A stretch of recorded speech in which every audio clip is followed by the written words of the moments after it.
Hello, everyone, and welcome to the Around the Ballpark podcast, live for your August the 13th, 2026.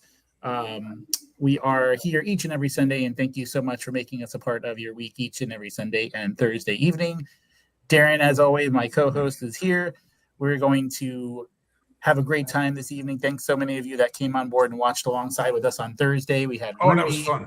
Rudy Jara on with our first NFL episode of the season, talking Tennessee Titans. We talked a little bit of professional bowling, non-professional bowling, all that fun stuff. But tonight, we're going to get into it with a team that's going to have a few more wins than the Tennessee Titans. We're talking about the Los Angeles Rams. DeLon, thank you so much for coming back. It's been too long since you've been on the show. Always love having you on, and so we'll get to remember who you are, all that good stuff again here in just a moment. But Darren, as always, we got to give a shout out to our proud sponsors over at Nashville Tax Solutions. Yeah, if you're dealing with tax issues, maybe you're behind on filings, you got big filings, you got hit by a lien, Nashville Tax Solutions is your answer. And these folks, they know their stuff and they actually care about helping you fix it. And there's a wonderful T-shirt. It's T-shirt weather. And you know what that T-shirt tells me? It tells me that even our favorite bear heard from people right in Palm Bay, Fort Pierce, and soon maybe another place, who say Chris Bennett and his team turned that financial nightmare into peace of mind. And let's be honest, that's the kind of people you want helping you. In situations such as this. So if tax stress is keeping you up, get some sleep. But before you do, call 855-627-4829 and visit NashvilleTaxSolutions.com or email info@NashvilleTaxSolutions.com. Nashville Tax Solutions, real people who get you real results. Definitely. Thank you, Darren and Christopher and team. And again, I just wanted to thank you again, Chris, for, as you know, about a month or so ago, actually a little bit less than that, you blessed us with 2 Premier League soccer tickets to be able to give out on the show. And Isaac was our big winner, and he got to go, and he had such a great time in the sweet tickets. It was all you can eat. He had lobster, he had burgers, he had ice cream. He had everything you could think of. I think that was all. They don't serve that at NFL games. Yeah. So that was his first time at Raymond James Stadium, so he really enjoyed it. But DeLon is back with us. We are going to talk about the Los Angeles Rams mostly, but a little bit of Universal Studios as well. You went there yesterday. So to accomplish this, we're going to bring back the wheel. But before we do that, DeLon, just first and foremost, how are you doing? How is everything going? Life good? I am doing outstanding. And Darren, if you remember, I think the last time I was on the show, everybody but the ball boy and the Rams was injured. But the Rams came back, wound up in the playoffs. So my predictions were definitely right from there. But I'm doing great. Martha's doing great, So. Awesome. And you saw in the thumbnail there, are the Rams, one thing we don't do on the show, a lot of these, we may not be the biggest, we may not be the baddest podcast out there, but there's so many false thumbnails. They'll put things just to troll people, and then the video has nothing to do about it or whatever. But you saw in the thumbnail, it said Rams 2026-2027 Super Bowl champions, ? That's because it could possibly be an actual thing that happens. I'll have another ring right here. Yep, that one right there. I love that. And as I said off the air, you are the most prepared guest that we have, so we love that. We appreciate it. So Darren, DeLon, we are going to get ready here. I'm going to share my screen because we have the wheel now. Full transparency, both Darren and DeLon have not seen this wheel for tonight just yet. So we are going to figure out this together. So DeLon will go first here. So we're going to spin that wheel. Spin that sucker.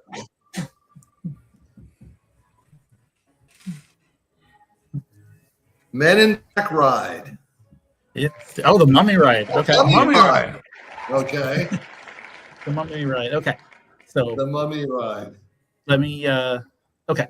So you were there at Universal Studios. So was this attraction open yesterday, or is it still closed? Yeah, the attraction was open. I was with a friend of mine, Jedediah, who should be on watching right now. We're celebrating his birthday, and again, happy birthday, buddy.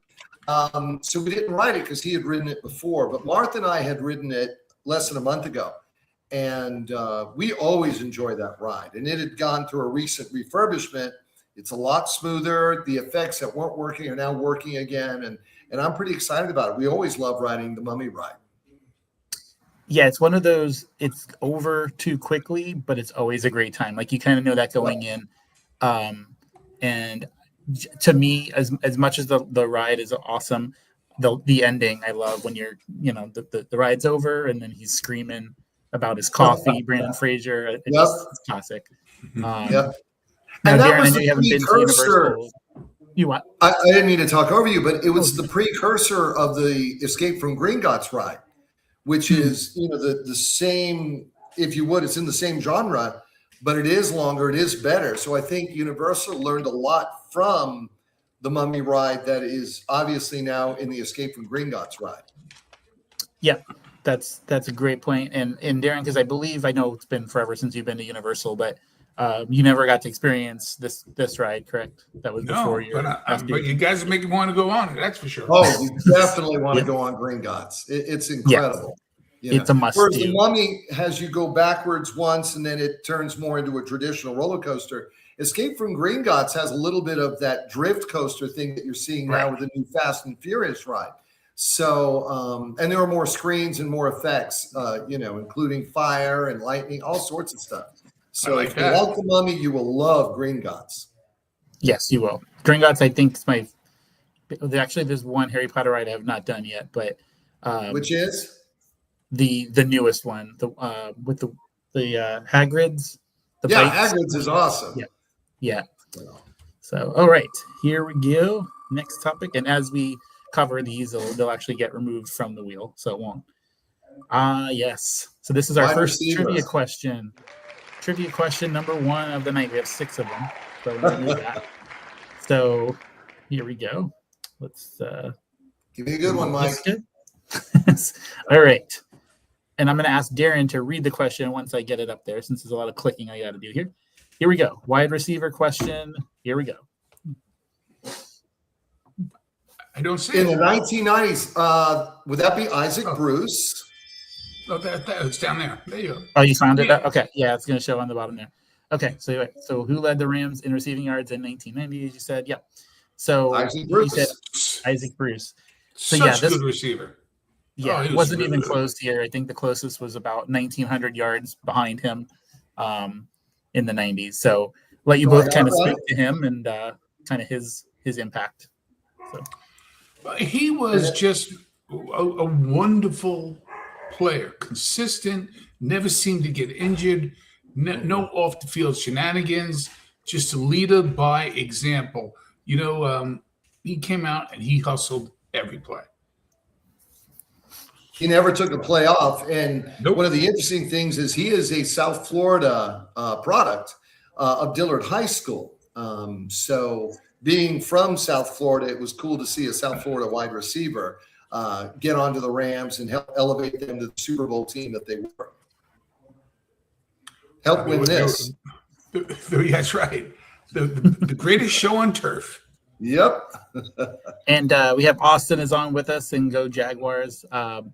We'll have to have you on then for the actually, we have Isaac as well that is a Jags fan, but I'll have to reach out to you, Austin. If you're a Jags fan, we'll get you on, talk a little Jags, because I have an opinion on them this season. But we'll save that for another episode. But, aren't they playing in Orlando this year, the Jaguars? I don't know if it's this year or next year, but I know it's coming up. I feel like it's coming next up. season. Where they're going to be playing in Orlando. I've been to their stadium, and Austin, if you haven't been to their stadium, make it out before it gets torn up, because, I mean, what other NFL team has pools in their end zone? Yeah, it's amazing. And just a quick shout out with Austin. We are no, thanks. Appreciate it. I was just about to speak you up, but maybe I won't anymore. No. So this November, the 28th, we're going to be promoting it all over the place. But it's going to be our second annual toy drive softball tournament at Fred Poppy Park in Palm Bay. Last year, it had at least a couple hundred toys that were donated that the city of Palm Bay were able to, police department were able to disperse throughout the community. So super excited to bring that back. We have 12 teams that are going to be signing up. individually. You sign up individually, so you don't bring your team. You get to fellowship and meet new people and sign up as individuals. Families stay together, spouses stay together, but friends get split up. You have to get drafted to be put on a team. So it's a lot of fun. So that'll be happening in November. So just want to give a shout out for that. Flyer to be coming. So going to go back to the wheel here. And back to the wheel. Going back to the wheel. Let's see where it's going to go. I think I go to this website as much as I go to google.com. I'm just saying. All right. So Universal City Walk. So I want to ask Darren first real quick, because when City Walk again is I mean, even though it's been around for quite a while, it still outdates or postdates you, correct? There was no City Walk when you were. Oh no, there was. There was. Okay. It was just happening. But let's put it this way: at Disney, they still had the Disco Island or whatever it was called for 10 minutes. Pleasure Island. Yeah. Pleasure Island. Pleasure Island. Yeah. Yep. So I always felt like that was Universal's. We got to do something sort of like that. Though it was actually more like the San Antonio River Walk, to be honest with you. But very enjoyable. Fair. Yeah. And Delon, you'll have your comment in just a minute. I just wanted to share one thing. So I went recently for my birthday. I hadn't been to City Walk in a while. And it's funny because they do, during non-busy season, they'll do free parking at 6 p.m. So it was like 5:50 and nobody was in line, but everyone was in one, like the right lane, just backed up through the highway, waiting to get in for the free, because I think it was $30 to park. So, what fool's going to pay $30 yesterday? Yeah, unless you have an annual pass, of course. Yeah, which I do. But Delon, I asked you what my question, I guess, with City Walk. Do you have a favorite spot in City Walk? Is it something you really just walk through? Yes, Bubba Gump Shrimp. I love it. Been there many times. Oh, love Bubba Gump Shrimp, and it's so worth getting. They have a membership. In fact, if I'd have known this question was going to be here, I'd have shown you the membership. It's so worth it because the membership takes you right to the front of the line. They open up a table like immediately for you. You get like 30% off. Every fourth meal, you get a free meal. And we always get the lobster stuffed shrimp. And it is incredible. To me, the best meal on City Walk, And it's a good portion? Dude, I'm a big guy. I don't know if anyone can tell. I'm 5'10", 210 pounds. And Yes, felt. Excuse me? Yes, felt. You look fine. But anyway, they give you 5 shrimp and you go, 5 shrimp? That's it? Dude, I can't eat more than 3. Bad things happen at 4. Death occurs at 5. So I stop at 3, and then you get a second meal out of it. Is that good? Plus the rolls they give you, and it's everything else that goes with bubblegum shrimp. It is very movie centric to to Forrest Gump's movie. They do a trivia thing there, and you get little prizes for that. So I love bubblegum shrimp. Now, not everything in City Walk is to my liking. I went to the Chocolate Factory. Very disappointed by their meals. However, their chocolate desserts are amazing. Yeah, I haven't had their desserts yet, but I was also disappointed with the meals. I guess for me, because we just went to the Mexican restaurant, and it was the ambiance. I'd give it a 9 out of 10, but the food was kind of mid. It was more you're paying for the atmosphere and vibe and stuff. But the salsa was great. I can say that about the salsa. I am a big Voodoo Donuts fan, though. We went after that. I forgot about that. Yes, they actually had a maple bacon donut. Yep. Yes, that was incredible. So, all right, back to the wheel. We may not get through obviously every topic. That's okay. We'll see what happens. Nice variety here. Yep.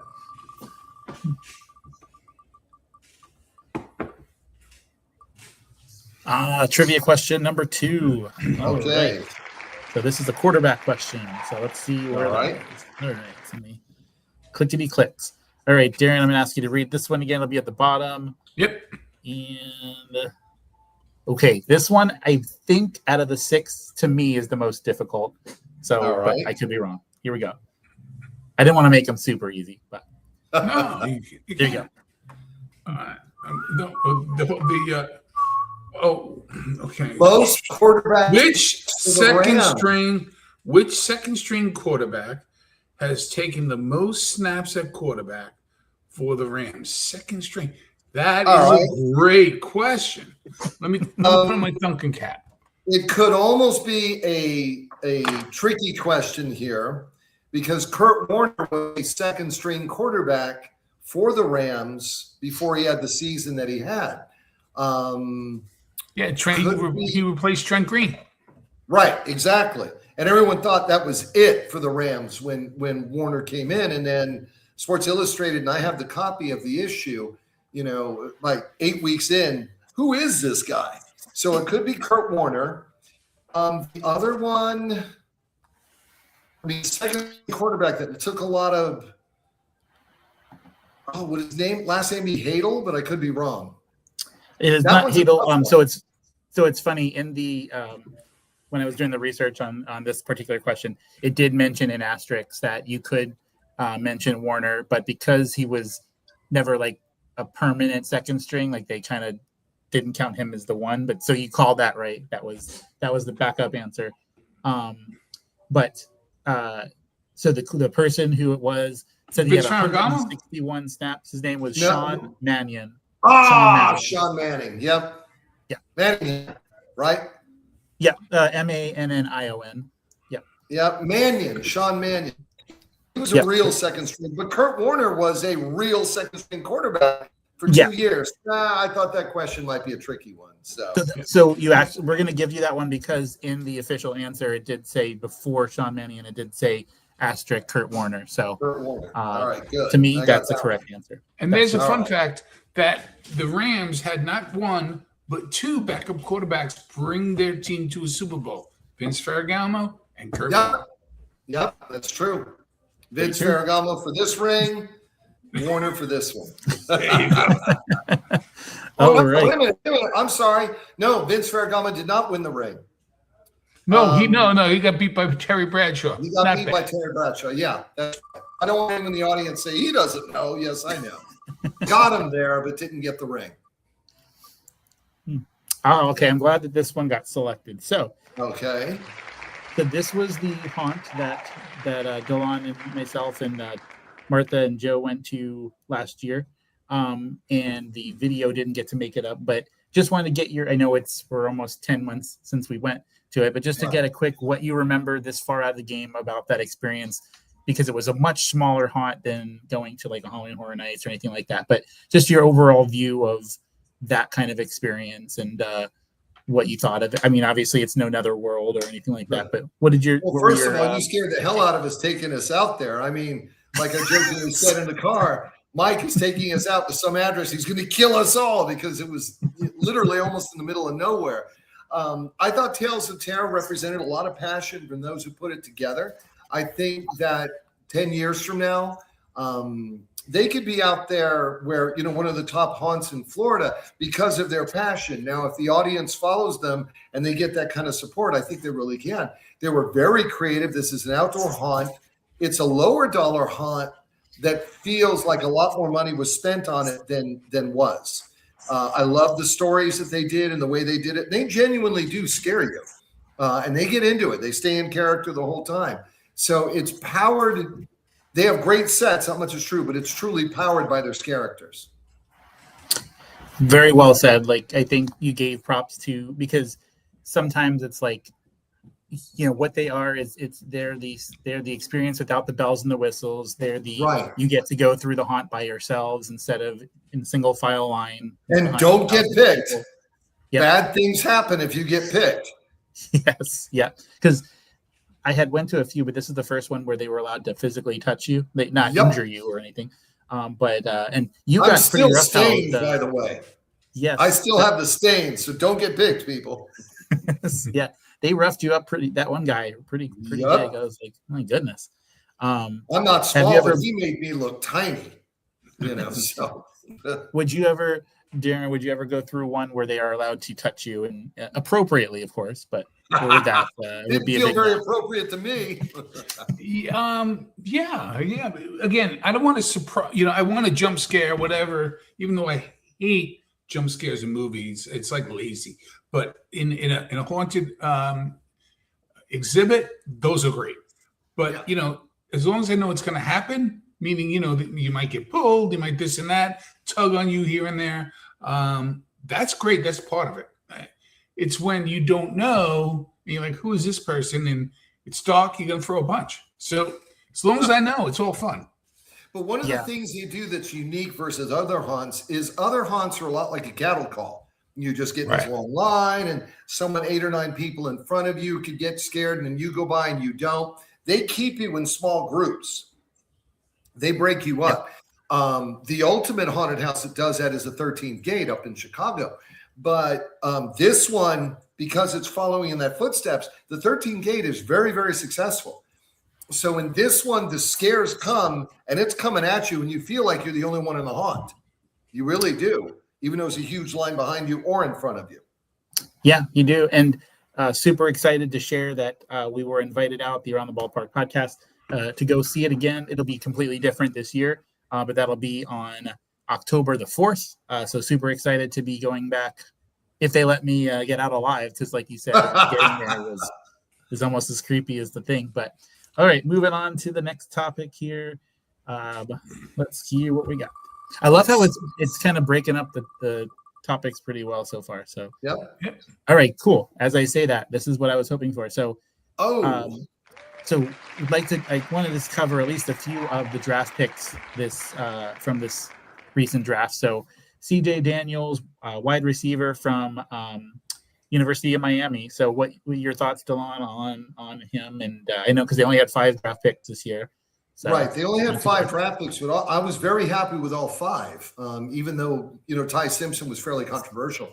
But CJ Daniels reminds me of Wilbert Montgomery from the Eagles. He is a big wide receiver, deceptively fast. And I think that he's going to be in the same mold where people go, man, the Rams got Puka Nacua, in round 5. And now they got the CJ Daniels at the bottom of the draft. I mean, he was a great wide receiver in Miami. I don't understand how he made it that far. Just because you have rocket speed doesn't necessarily guarantee success in the NFL. But this guy, I think, is going to be Devontae Adams-like. He's going to be Wilbert Montgomery-like in his game. See, I see CJ a little different. I see him as a wonderful pick, but I see him more in the slot. Yes, because he's physical. Yes, and he has a huge, wonderful pedigree. Miami, before that, LSU. And so I could see him doing some damage. And you want the kind of guy that can play, on the hash marks. Is he going to go in? He's going to go out. You don't need speed for that. What you need is quickness. And he's quick. And he has good hands. Like you said, and I love that. I don't care how fast you can run. The Jets back in 1979, second pick of the draft, picked Johnny Lamb Jones. Could outrun anybody. The old, he'd shut the light off in his bedroom and already be asleep in bed before the light went out. But he couldn't catch a cold. He had no hands. So I don't care how fast you are. When you make that catch, you get the dinosaur arms the first time you get hit. Ooh, no. CJ is a good player. Yes. I'm very excited. I'm excited to watch the game on the 15th with the Chiefs because I know he's going to be playing with Ty Simpson throwing to him. So that should be a lot of fun and a preview of the Rams' future. I really think if things go south with Puka Nacua, and I hope they don't, I really like Nacua, but when it comes to negotiating his contract, all right, I think CJ is going to elevate beyond the other Rams wide receivers to easily be the slot receiver number 3. Yep. I don't like Whittington or the others. It's just I think he's a better receiver. Right. And we had a question come in and said, what is the quietest place in Los Angeles on game day? Well, it's not the end zone, Austin. This was the number 1 scoring team in the NFL last year, so nice try. It's a Charger fan's house. Yeah. Yes, exactly. The end zone when the Chargers play. Yeah. All right. Spinning that wheel. We are the halfway mark of this episode. And here we go. Oh, okay. Defensive question. Trivia number 3. All right. So let me. A lot of clicks here. I gotta do. Okay. All right. So looking that up and looking for the defensive question. Okay. So I'm gonna the when I show the question, there are two people that had more, but that was prior to it becoming an official stat. So that's what I knew you were going to ask about him. There we go. Yeah. Since it became a stat, who has the Rams player the most all-time sacks? He wound up becoming a Steeler. Shoot. He looked like Hulk Hogan. He looked just like Hulk Hogan. He looked like Hulk he did. Hogan. And I can't believe I forgot. What is his name? I could see his face. Yep. He's a coach now, or was. Oh, my gosh. Kevin Green. Kevin Green. It's Kevin Green. Look at him, Mike. Does he look like Hulk? He does. Right? He does. Am I right? Kevin Green? Jack Youngblood then. So let me put my thing here. Okay. So no, he actually is not the number one. He was on the list, but he's not number one. I was then surprised. it would be Youngblood, wouldn't it? So Youngblood was prior to 82, so that wouldn't. I guess it became an official stat in 82. Yes, it did. Yeah. So I'll put a hint in the chat here. What's his name? Donald? No. Donald, you said. He'll get there. Okay, with Donald coming back, I think he'll get there, but it's not Donald. Not yet. It was Aaron Donald. Aaron Donald actually was number one for this, surprisingly, yes. Wow. Yeah. I was surprised. I had to reread that. Yeah. Yeah, because Aaron Donald has had a short career compared to some of the other Rams I mentioned, including Kevin Green, and Youngblood. I'm only 10 years. So that's why I didn't think Aaron Donald was the sack leader. Stupid me. I should have known. Okay, audience, you can laugh at me. I'll give you that. It's more fun when we have to think about him a little bit. We try not to make him like the easiest question. Well, but I mean, I know he was so dominant, but when you think about some of the other Rams players that have been out there, so that's true. All right, going back to the wheel. Let's see what's going to happen here. All right, we're going to talk about our second draft pick here. So offensive tackle, when you watch a draft, you see offensive tackles, it's not like the most attractive pick, but the true fans understand and appreciate the value of an offensive tackle. But any thoughts on this pick? Yeah, Alaric Jackson, unfortunately, has run into some issues, off the field issues. And of the 5 Rams draft picks, I believe he's the one most likely to earn playing time, if not start. If Alaric is suspended, I believe this man is that good and could start for the Rams line. Wow. I mean, the Rams got a lot of depth, but I think he can start. Excuse me? That's the beauty of the preseason, to get some reps in and see how he would fare with the first team. So, but I've read about him as being, right now it's a toss-up as to who's going to be the bigger steal, him or CJ. So I like him a lot. I'm very happy with the Rams grab at offensive tackle. So here's the weird thing about him. It's going to sound very odd, but it's true.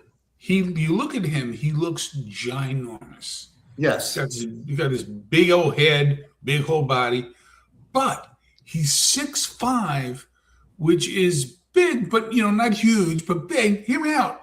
And 3'11". Now 3'11" sounds really big, but when you over 6'5", that's what I'm saying. And he's got quick feet for a tackle. He's going to do fine. He did not go to a huge couple colleges.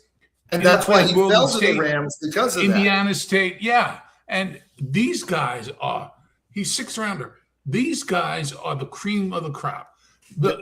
All you could do is look bad in the first couple of rounds, meaning you made a bad pick.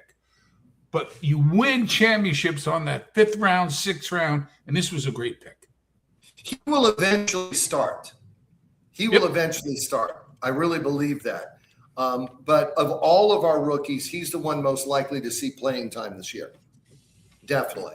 Maybe Ty Definitely. Simpson the last game of the season, because by then the Rams would have wrapped it up. But other than that scenario, oh yeah, he'll definitely play this year. I think I agree with that. First team All-American for a reason. Yes. Are we at head coach? Head All coach. right, head coach. Another trivia. I love it. This will be number 4. Okay. All right. So let's find this guy. Okay. Head coach question. Okay. Here we go. All right.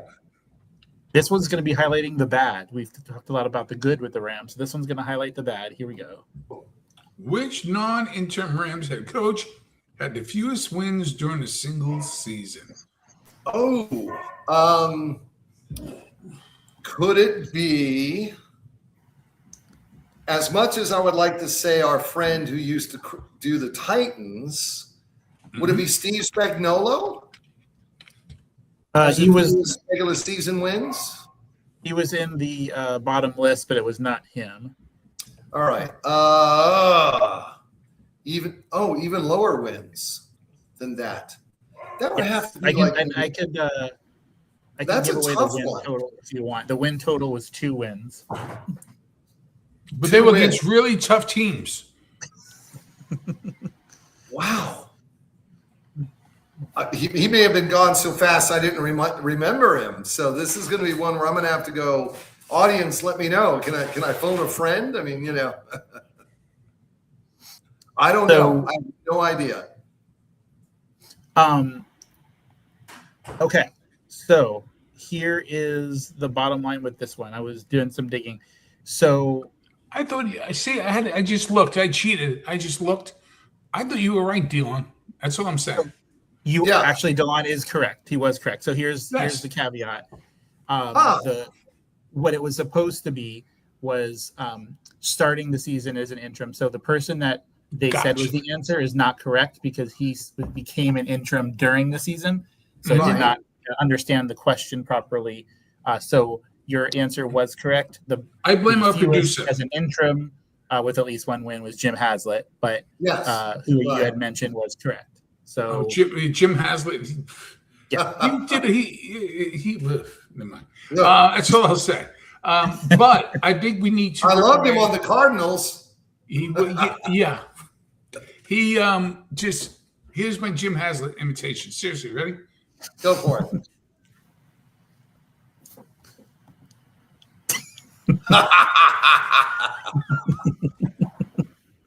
Oh, that's great. Wait, let's see. All right. Again, I don't know if we'll get through all of them, but we have about 20 minutes left, so we might. It's a definite maybe, kids. Okay, I'm glad this one came up. So, for perspective, I'll start this one, then Dylan, I'll go to you. So, Fast and the Furious attraction that came to Universal Studios Orlando was considered pretty much a failure from the start. I don't know what people's expectations were. I rode it yesterday just to say goodbye. Yeah. I rode the ride. I haven't bought a T-shirt to reflect that, shall we say, bad history with Universal. I mean, they gave that T-shirt away, so I had to buy it. Yeah, they pretty much. So they took down Rip Ride Rocket, and in its place, I haven't seen it yet, but in its place is going to be the new well, I actually saw parts of it while I was in City Walk. I didn't get to see most, but is the new Fast and the Furious attraction. So what are your early thoughts on what you've seen with construction and what you anticipate or you've heard about the new ride? All right. So yesterday, I got to photograph it close. I was at a point where I was very close to the ride. The track is done. I mean, unlike Disney, Universal builds things very fast. The track is done, and the opening queue building is also very much done. I am surprised because it looks like they completed so much so fast. When I asked them, how soon is this going to open? They said in 2027. I was like, darn, I really thought that it was going to open this year, like in November or something. But it looks amazing. It is a definite new type of technology. It's already operating in California, not at full. They're in soft rehearsals right now. And I love the idea that you're not just, things are lined up and up and down and, the way a lot of coasters are. And I love the Velocicoaster. It does that. But it's called a drift coaster. because you are literally sitting in one of four cars together. But as the cars get into turns and stuff, they drift through it. So you could wind up looking at the ground. You could wind up looking straight. You could wind up going through it backwards. I mean, it looks like a lot of fun, a ton of fun. So I'm looking forward to it. Definitely a great heir to Hollywood Rocket. I enjoyed Hollywood Rocket at first, and then it became a concussion maker. So I had to stop. Perfectly still, yeah. I mean, look, riding a roller coaster where you can, program in, kickstart my heart. Oh my gosh, yes, Yes. But yeah, the fact that you got to pick your own song was always. Yeah. Now they weren't the best choices overall. They could have, but. Well, here's my question, because you guys both been in the universe a lot more than me. So at the end of this ride, I just got a ton of messages, tons just pouring in. So when the ride ends, right before the ride ends, do you go? Does it end at a barbecue in somebody's backyard? The old Screen-based ride was all about family. That's right. Your family. I'm like, dude, you don't even know me. Right? Yeah. That's funny. So, all right, the next topic that came up. So this one was called Stafford 13 ? So the point here is when you have those discussions, nobody's putting Matthew Stafford on the Mount Rushmore of quarterbacks or anything like that. However, sometimes what happens is they play and they build up this resume. And so the average ranking, believe it or not, on the all-time quarterback list for Matthew Stafford amongst all the professionals is number 13. So I wanted to get your both opinions on that without doing the research, all that kind of stuff, just off the top of your head. Were you surprised by that? Or that's lower than I thought. But remember, he didn't have that much of a supporting cast in Detroit. He was certainly the toughest player on the Lions team. Now it's debatable now with the Rams, of course, with whom they have with Garrett and possible Aaron Donald and some of the other players like Puka Nacua, very tough players. But that's surprising that his rankings are in the 13s because the man can hit a net at 100 yards. So, that to me is very surprising. So that's 13 in the history of NFL or this season? In the history of the NFL. Yeah. So because he was the MVP last year for a reason. So I take all of that with a grain of salt only because, and Delon, you know this. I mean, there was so many very good quarterbacks back in the day, but they played 12 games, 14 games. Right. The games are just different. And that doesn't make it better or worse. It's just different. So it's like really comparing to me apples and oranges. It just was. Is he – I think the better question is, and I mean this in a good way, is he the best Rams quarterback of all time? That is a good question. Wow. Yeah. I'm not. I mean, because the Rams have had some great quarterbacks. Roman Gabriel, Kurt Warner. Roman Gabriel, my guy. I mean, my father played with Roman Gabriel. That's how I knew that one. But Dieter Brock, no. No, and the Rams have had some great quarterbacks in their day, but understand that Matthew Stafford's story is not finished yet. Yep. Yep. I mean, I see a lot of people saying, "Oh, this is his last season," and da da da. No, it's not. If the Rams win, I don't think they're going to ride off into the sunset. I think he still has a fire burning. And I think that he'll go for as long as his body will let him. He enjoys the game, and has that fire. Anyone who's going to look at his team and say, let's rip our hearts out, that's not a guy that's saying, oh, I want to get one more accolade and I'm going to bed. No. Well, I know what I feel when I get into a competitive situation. I want to rip somebody's heart out.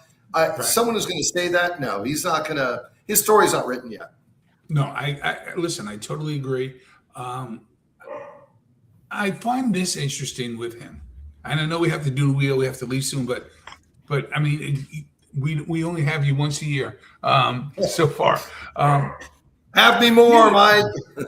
Here's what I see about Matthew Stafford. I go back and forth. There are a couple of guys, I'm talking about elite quarterbacks, Right. who just love the game so much. And by the way, you can pick other sports too when I give you the scenario. They want to win Super Bowls, but after a while, they're like, I'm okay teaching the next guy. I can step back and I can be transition and give it up. I mean, in some ways, there are very few, but there are very good people that can do that. I think that's who he's going to be. Like, I'll give you a great guy. I'll give you one. Warren Moon, for all the right reasons. He was like that guy, great guy in the locker room, talented as all heck. And he stayed long. I mean, he went almost into his 40s and just passed the baton. You never heard of any strife. I see Matthew Stafford being that guy. Yeah, well, look at Favre and Rodgers, how that 100%. Transition went. And they were great together. And Young, how that transition went. I think the Rams have set themselves up for similar type of success at the point of transition. And I think that Matthew wants to be a part of that. Yep. So, that's interesting because you got to put your ego in check. Yes. Yeah. But we can all agree, though, before we move on to the next topic, we can all agree on the number one quarterback of all time, correct? Roger Staubach. Ryan Leaf. All right. Listen, can I tell you something, little inside baseball? I interviewed Ryan Leaf. He's a good man. And that was Chargers, more Charger nonsense. But I thought you were going to put up a bear. No. So anyway, there are others that could have been there. So Ryan, Ryan Leaf, he takes that all. We're all Christians here. He and he is as well. He takes it all with, that's my redemption story. I was there and I ended up here, and I got to be, and that's okay. Like, he still goes into prisons and talks to them and say, "Hey, look at me. I've rebounded. That was who I was." But stat wise, you're not wrong. The stats weren't there. But there was reason. Yeah. As a race fan and as someone who races and has raced, I went to Daytona where there was a guy in 96. Nobody knew who he was. He was half a lap behind everybody. That's out there. So Ryan Leaf was one of 17 teams when he was playing that was an NFL player. 100%. So the worst NFL player, still one of the best in the country. I've heard Ron Darling, and we've said this on a show a couple of times, but I love this stat. Ron Darling has said three of the funniest and best things I've ever heard from a booth. But back to this for a second. He said, and I quote, that guy, when you're sitting at home and you're making fun of that guy who had a cup of coffee in the pros. Who is this guy? Blah, blah, blah. He's the best. If he lives in your neighborhood, he's the best player from your neighborhood ever. The bar is that high. And in NASCAR, 200 miles an hour? Are you kidding? 220. Yeah. I mean, that's awesome. All right, going back. Let's see here. What we going to land on? We got 12 minutes left before we shut her down. Okay, so Ty Simpson, Alabama, one of their two Alabama picks. Yes. So, 60 seconds on the clock. We'll talk about Ty Simpson, Alabama. All right, 60 seconds on the clock, Ty Simpson. I think Ty Simpson is not I don't think he's hit a ceiling yet. I think that playing under Sean McVay and Matthew Stafford is going to make Ty Simpson like we said before, the transition to Ty Simpson is going to be seamless.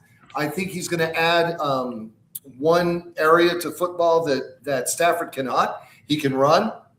He's not RG3, but he can make things happen that Matthew can't. Matthew can do it with his arm. I think Ty Simpson can move around. He's harder to tackle to a degree. So that's my take on Ty Simpson. I love the pick. Well, I think also with Ty Simpson, you got something there that he's going to be playing a little angry.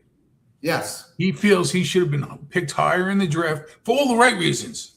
It's like, and I'm not comparing him to Brady as in whatever, but Brady came in saying, I should not have been picked this low. No, Boomer he's a Esiason seventh quarterback taken in there. right. I mean, Boomer Esiason came in, and he was very upset that he wasn't drafted the first day. And so that's what you got with Ty.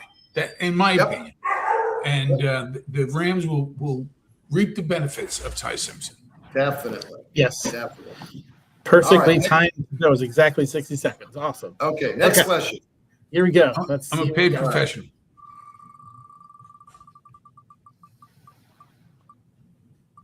All right, we're going to knock out another one here. Max Clare. Max Clare. The Rams have riches of excess when it comes to their tight end room. This is probably Higbee's last season at tight end. I think Max Clare is going to be able to slide in and be a great tight end for the Rams. Talented at blocking, talented at catching. I think he's a complete package. Especially as often as the Rams are going to play 13. Oh, yeah, definitely. Yeah. I gotta tell you that it's very interesting that there's a chatter about him on Reddit right now. That he's like a fantasy. Those who play fantasy leagues, fantasy football, he's like one of those ghost picks. Those guys that you're gonna pick and you're gonna get points, and that nobody knows about. That kind of thing. So especially in keeper leagues too. Yeah. He said Gunnar Helm or Max Clare. Max Clare. And no truth to the rumor that he's upset that he has a girl's name. Claire. No, I'm kidding. Just a joke. It's comedy, folks. Pick the joke you like. It's a comedy buffet. All right. We've got 8 topics left in 9 minutes. Let's see what we can do. See if we can make it happen. All right. Next one. Okay, good. I was hoping. Wait. Yep. Okay. Enzo and Dora. Okay. Enzo! Special guests. Enzo! Yes. Hold on. I got to run. I'll be right back. We got special guests that wanted to pop on the show. Love that. Come on, Dora. Come on. All right. Good boy. There you go. Dora, right there. Good. All right. Everybody remembers Enzo. Enzo! The occasion. So he's got his Rams jersey on. Love that. And he's famous on the internet as well, on Facebook. Every time the Rams have won, we get this really funny picture. This is Enzo. He's a Shetland sheepdog, 15 months young. And we got him. He was bought. Dora, come here. Come here, baby girl. Come here.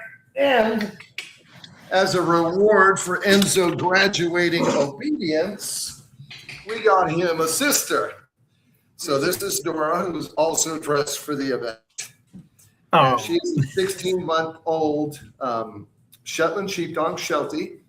This dog was on death row in Tampa. Now, if you don't know anything about Shelties, they are top 5 in intelligence. They are loads of fun. There he is down there. He knows. And it's sad because we have Mid-Florida Sheltie Rescue. They currently have 30 Shelties that they're trying to adopt out. All right. Wow. She is a great dog. She has some issues with reactivity, but they're very intelligent. You can see they're gorgeous. She's still going to grow into that collie look that Shelties take. If you're interested at all, you definitely want to contact Mid-Florida Sheltie Rescue and get yourself a gorgeous Sheltie, a gorgeous friend. Why do people get rid of Shelties? They balk a little while, but that's their job. Yep. Listen, this one, she was on death row because someone broke into their property and she ran him down, and she's very fast. Ran him down, tagged him on the ankle. The guy got arrested. Dora got arrested, and she was put on death row. Fortunately, somebody knew Mid-Florida Sheltie Rescue, and Martha and I went all the way out to Tampa to get her. So she was definitely a find. She became a Rams fan rather quickly, as you could tell. She's been with us for a little over 90 days now. That's beautiful. Mine. Mine, All right. we've had mine for 10 years. 10 years. 10 years. Wow. And we had a Sheltie before, too. Love a Sheltie. Yep, love We Shelties. cover all topics here on the show. Velocicoaster. So still to this day, I have not been able. I finally did get to go visit Universal about a year and a half ago, and it was pouring down rain, so the ride was not open. I still have not So experienced. you've never ridden it? You've Still never no. ridden it, Mike? Nope. Mike, you've never ridden it? I tried, but guys, the Velocicoaster is easily the most intense roller coaster on the East Coast. Easily, but smooth. And what differentiates it from other roller coasters? Other roller coasters go from element, pause, element, pause, element, pause, that kind of thing. Velocicoaster, and so other roller coasters, your heart really starts going after the second or third element. Velocicoaster tries to kill you. Not kidding. No exaggeration. You want to check your health? Ride the Velocicoaster. It goes from element to element to element to element to element, and it's very intense. It doesn't let off, and the coaster is so long. The first time Martha and I rode it, we both had the same thought. When is this going to end? It was just so intense. It's worth the price of admission to go to Universal Studios to ride the Velocicoaster. It is an incredible coaster and very smooth. Like, unfortunately, we rode the Hulk yesterday, and the Hulk has started to suffer from the same thing that some other coasters, where they get to be a concussion maker, Right. Whereas this ride is smooth, glass smooth. Yeah, I know with the Hulk, it's much more fun to ride that one at night. But you're right, though. It is a concussion maker. That's a good analogy there. All right, so here we go. Let's see what else we'll get to here. All right.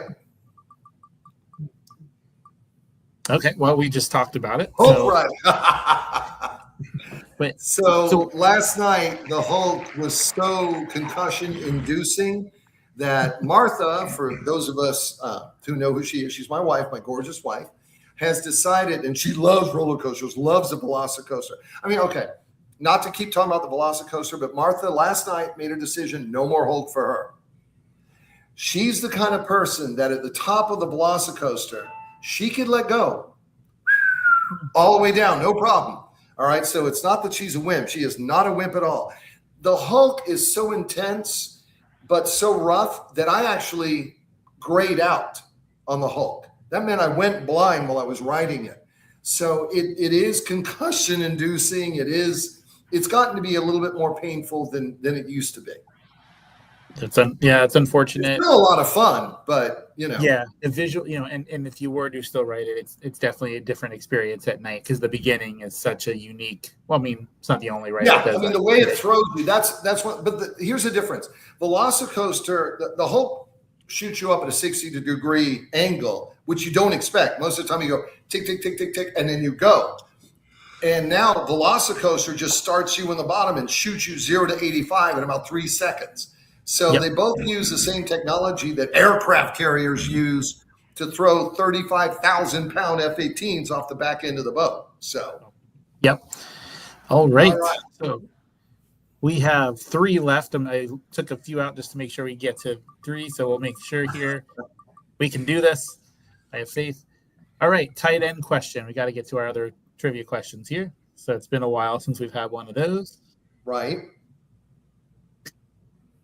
All right. Not sure why that just started clapping. Okay. So here we go. Trivia question for tight end. Are you ready, Darren, to read this one? It's coming up. Yep. Okay. All right. Here we go. go. This is all time. All right. List 3 of the 5 starting tight ends for the Rams in the Super Bowl. All right. Higbee is one. Higbee is one. I think Roland Williams is 2, who's been to a Super Bowl. Oh, and the third one. I'm trying to think who the starting tight end was for the Rams when they played the Steelers. Oh, my gosh. Oh, yes. 3 of 5 starting tight ends. Yes. So they've been to 5 Super Bowls. Oh, I can't do it. I can't. I got so the 2 you said were Roland Williams? I think Roland Williams and Higbee, definitely those 2. Trying to remember who was the starting tight end with the Rams at Super Bowl 14. Oh my gosh. I can't Karen, remember. you know that one? I do not know, Sam. I am. That's a tough one.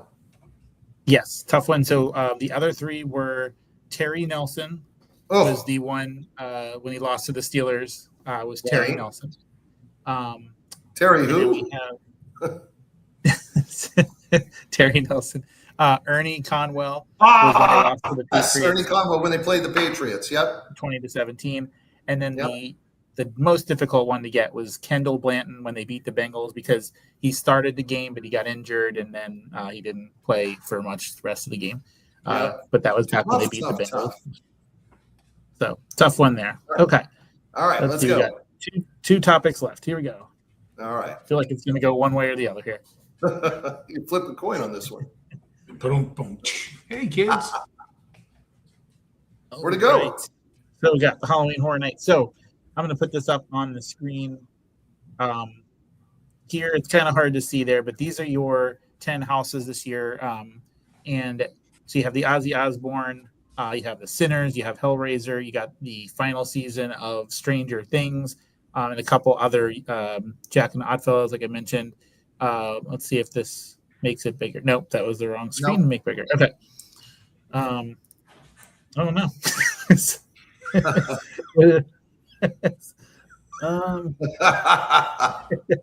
I think I hit a button. I don't know how to get. Oh, here we go. Okay. Oh no.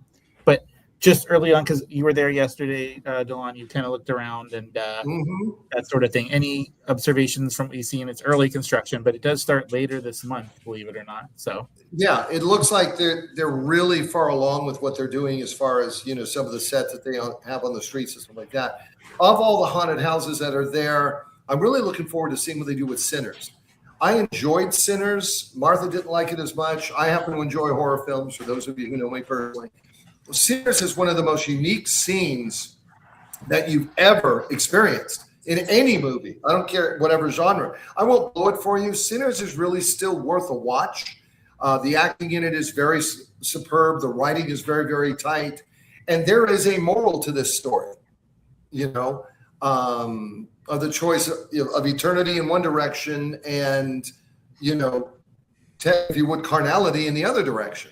So I really enjoyed Sinners. I'm looking forward to seeing how they take. I'm certain they're going to take that one element, Mike, that was in the movie, if you've seen it, and to put it in a haunted house. That's going to be very cool. I really want to see that haunted house. Yeah. One thing that's super. It's a period piece, and I do like period pieces as well. Yeah, and one thing that's super cool. So in the Halloween Horror Nights version in Hollywood, Indy Navarrete from Obsession, which was one of my favorite movies of this year, is going to actually be roaming around the park herself on several event nights. I thought that's pretty cool. Very brave of her. Her is one thing, but she's going to actually be in person as a scare actor. So I thought that was really interesting. So that's great. Yep. All right, and the last one of the night is the running back question. So I will throw this one on. Here is the final question and topic of the night. Which running back spent most seasons with the Rams? Wow. Would it be Lawrence McCutcheon?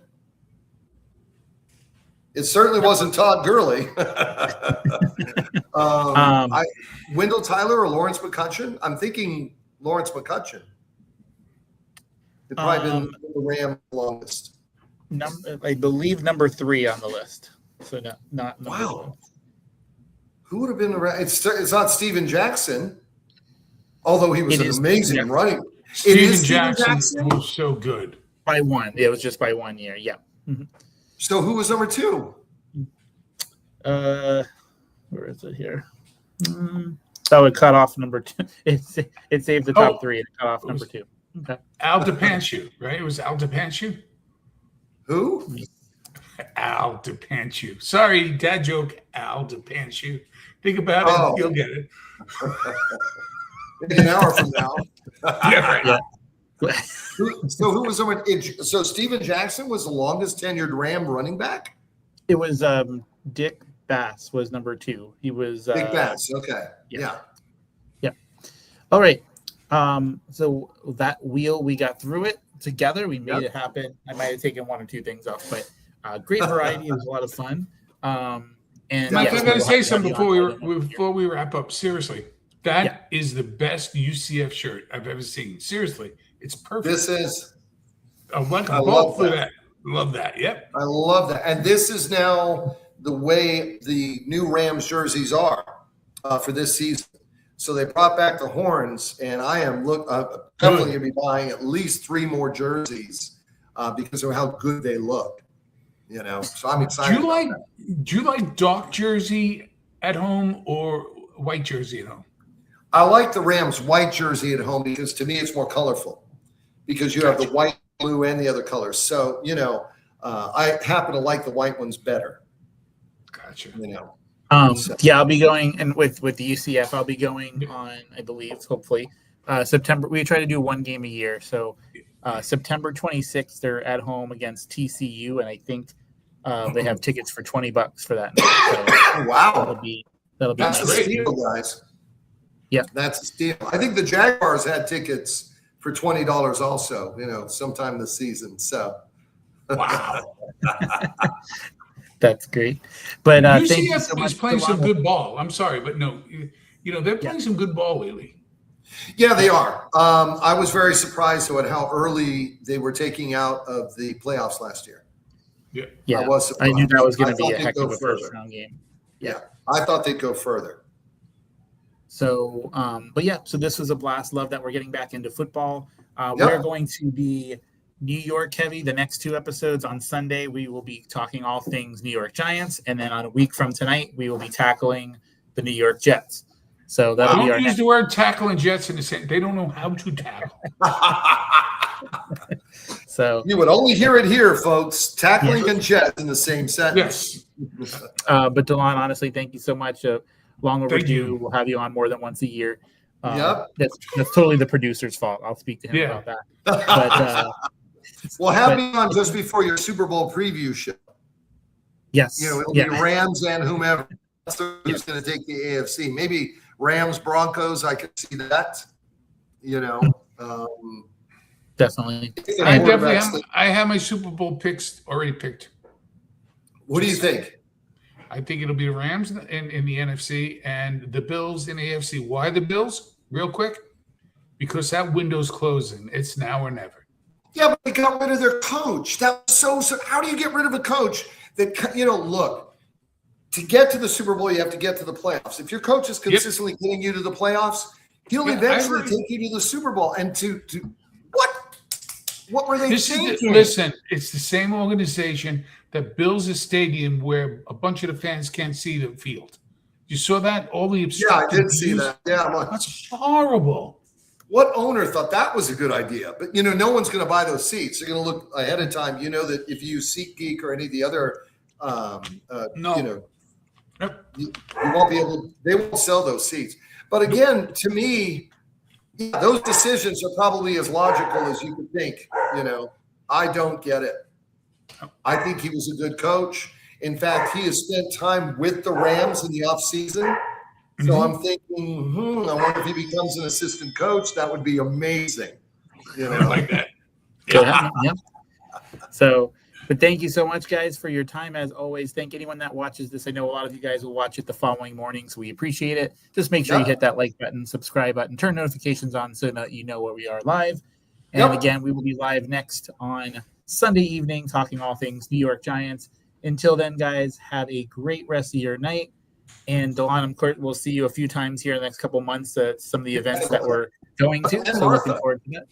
So, and Martha as well. Yep. So until then, guys, we will see you around the ballpark. Good night, guys. All right. Love you both. Thanks for having me. Take care.